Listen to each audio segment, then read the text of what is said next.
रामकृष्ण हरी मंडळी, काल होती एकादशी आणि आपला दिवस होता वेट लॉसचा 11वा दिवस.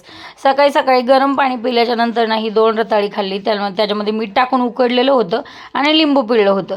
चला तर मग माझ्या जावेसारखी वरई ना कोणच करत नव्हतं. जवळ होती राहिला तर रोजच मी कधीच एकादशीला वरई केली नाही. ती कायम मला फोन करून बोलवायची आणि तिकडंच वरई खायचो. फार सागर संगीत आणि तिच्या हातच्या वरईला ना कोणाची ह्याची चवच नाही. काल मी बोलले तर मला म्हणती या ताई इकडे. आता कुठे लांब आहे ती राहायला, वरई खायला जायला काय मला जमायचं नाही एवढ्या लांब. चला तर मग छान पद्धतीने मी अशी वरई केली. थोडा बटाटा घातला. वरई पहिली भाजायची आणि भाजून ती भिजत घालायची थोडीशी आणि मग बटाटा, हिरवी मिरची घालायची. तुम्हाला जे आवडेल ते तुम्ही घालू शकता. हिरवी मिरची घाला, मिरची पावडर घाला. आणि काल इतकं सारं काम होतं ना. आता वजन किती कमी झाले ते मी आत्ताच नाही सांगणार, 15व्या दिवशी तुम्हाला सांगेल की वजन किती कमी झाले. पण मला मात्र फरक जाणवतोय, बऱ्यापैकी फरक जाणवतोय. कारण जे पण मी कपडे घालते ना त्या कपड्यांमध्ये मला फरक जाणवतोय.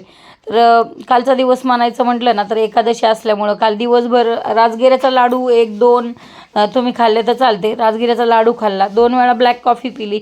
त्यासोबत मी 1 लिटर ताक पण घेतलेलं आहे. आणि ताक बऱ्यापैकी थंडी आहे तरी पण मी ताक अवॉइड करत नाही आहे.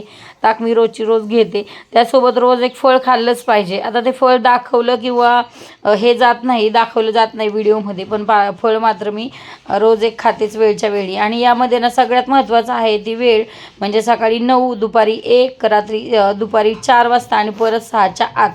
7च्या आत मात्र मी ब्लॅक कॉफी वगैरे सगळं पिऊन घेते. आणि अशा माझ्या दिवसाचा शेवट कालचा झालेला आहे. खूप छान कोथिंबीर मला भेटली आणि त्यासोबतच रात्री 7च्या आत एक लाडू, थोडंसं दही आणि भगर घेतली.